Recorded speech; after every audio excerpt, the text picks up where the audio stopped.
Бул спортубуздун аты стрит воркаут. Бул спорт менен уже 9 жыл болдум ашыгам.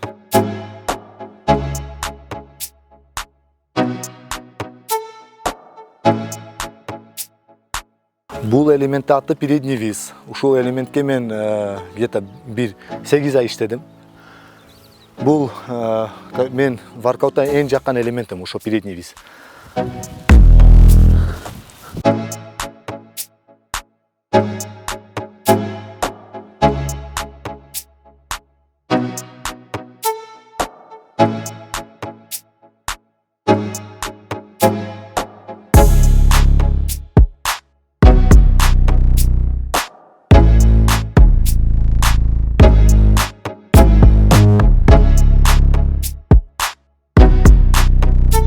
Передний вис на мизинцах.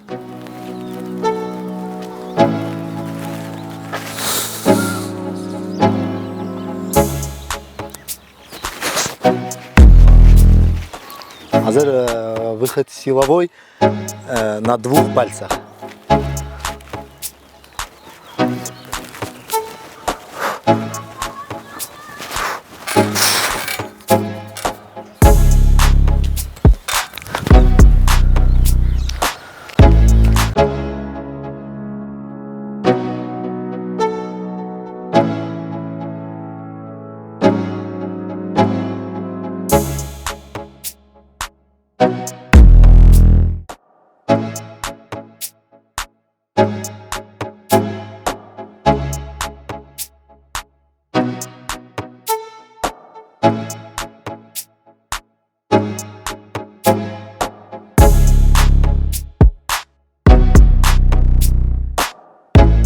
Сейчас я вам покажу один элемент, называется выход принца. Это в воркауте, он один тоже из сложных элементов.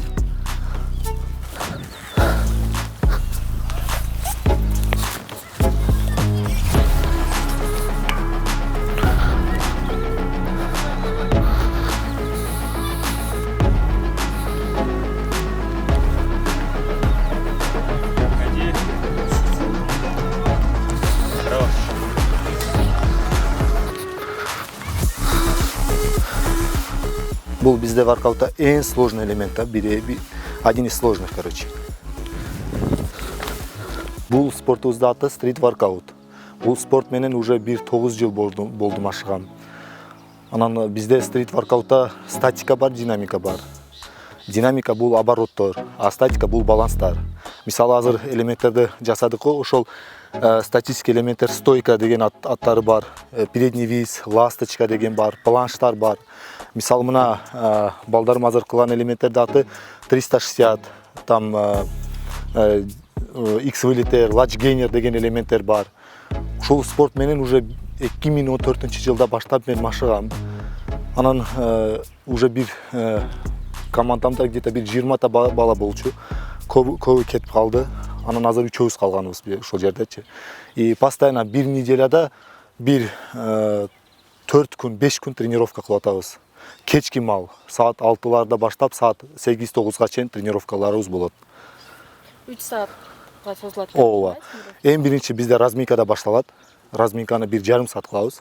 Анан мына базовый упражненияларга өтөбүз. Подтягивание, отжимание брусьяларда. Вот, анан сразу мына элементтерге өтөбүз. Мына сложный статический элементтер бар бизде. Бул азыр просто мындай 1-2 даярдоо азыр биздечи. Вот. Ошол бизде Жалал Абадта соревнованияларым өткөн, мына воркаут боюнча. Мен ошол спортту лидеримин да, Жалал Абадтачы. Мен ошол спортту чыгарганмын атын. Вот, биз Бишкекке барып катышканбыз, международунда барып катышканмын. Өзбекстанда 2-нчи орунду алдым. Вот, ошол менен буюрса дагы ийгиликке жетебиз да, иншалла. Ошондо Жалал Абадка бул спорттун түрүн сиз өнүктүргөнсүз? Ооба. 2014-жылда баштап. Быйыл уже 9 жыл болот иншалла. Жок, эң биринчи акаларым мени өргөткөн. Менде Мустафа деген братаным бар болчу.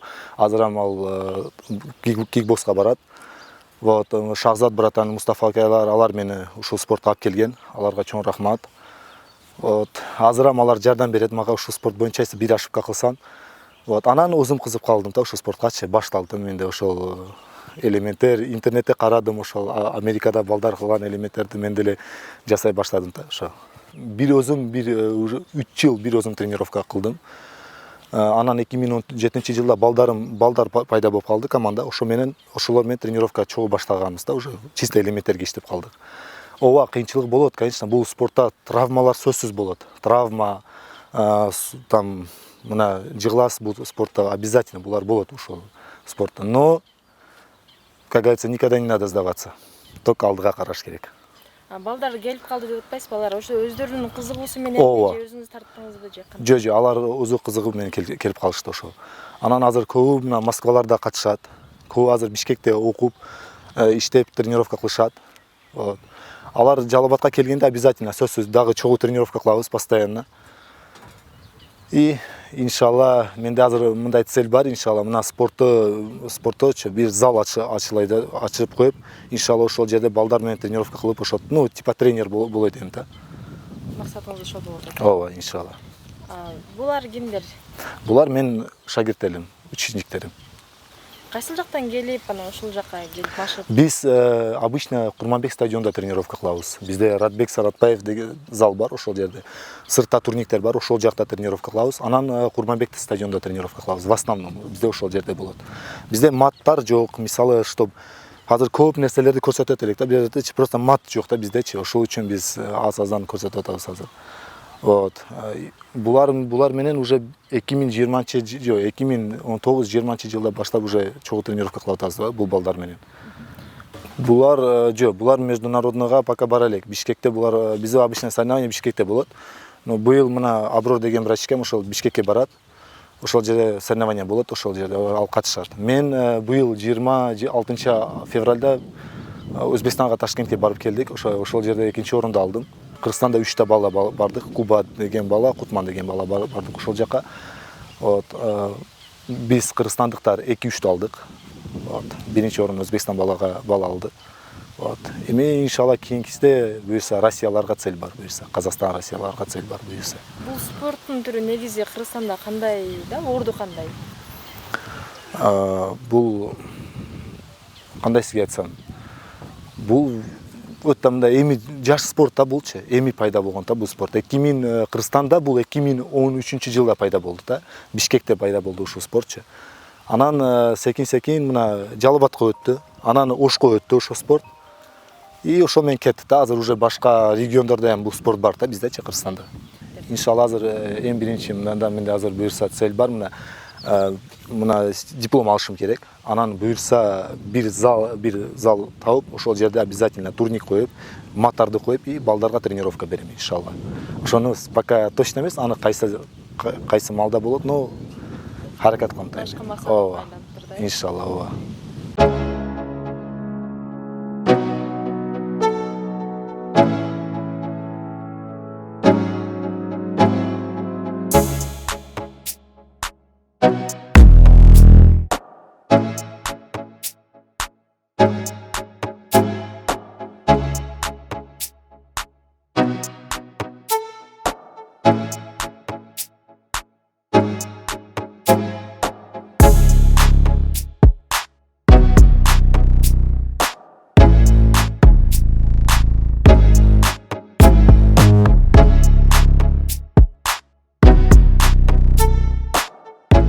Машам уже 3 жылдан бери бул спортко бандай ютубтардан көрүп ошондой үйрөнүп кызыгышты баштагам еще кичинекейимден бери бандай ошондой кинолорго кызыгат элем да, мындай секирип неме кыла турган.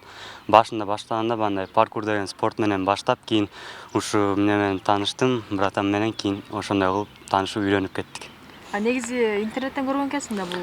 Ооба, интернеттен көргөм, кийин андай анча деле турниктен неме болбойт элем, ушу братан тааныгандан кийин усердно турниктер менен неме кылып баштагам, кызыгышты. Убактым бош болгон болсо баарына ошо тренировкага уделять кылам, потому что менин целим именно ушу тренировкалардан заработок кылыш. Алда эми азыр ушундай соревнованияларда участвовать кылып, если буюрса ушундай чемпионат мира, анан кийин каскадерство ошондойлорго неме кызыгам азырча. Ошондой целдер.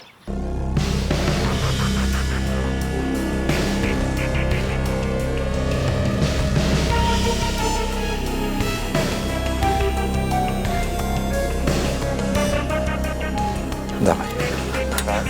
2, 3.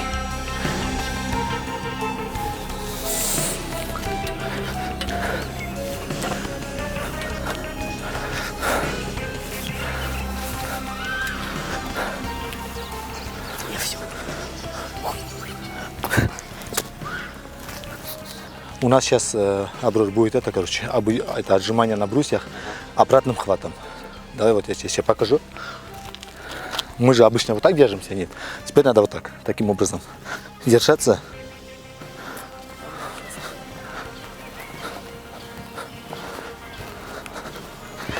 Повтори.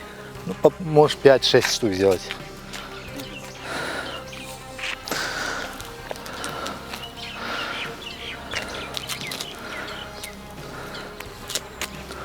Бізде башталганда, короче, балдар баштайт, ошо бир 15 бала болчук. Жакында ошо болгон окуя, ал тренировканы катуу башталды. Баштаганда кийин кеткен көп балдар, неге билбейм, же мындай желаниясы жок болду, же билбейм ошол. Но мындай желание бар балдар мына ушул жерде азыр турат, ошол дагы мен жакын учениктерим бар, алар азыр Россияда жүрөт. Алар ошол Россияда машыгат. Вот. Буюрса жакында алар келгенде дагы чогуу мощный тренировкаларды баштайбыз. Вот. Мен просто айтканым, мындай жаштаргачы бул тренировканы кылгыла балдар. Ошол главное начать. И как орустар айтат го, главное не сдаваться, до конца идти к своей цели. Баштаган экен таштабак. Ооба. Но эң биринчиси, эң главный айтканым азыр чоң рахмат биз ата-энелерибизгечи, вот ошол бизди колдойт. Бизге поддержка берет, ошол өтө ыраазыбыз ата-энелерибизде. Эң ошо самый главный.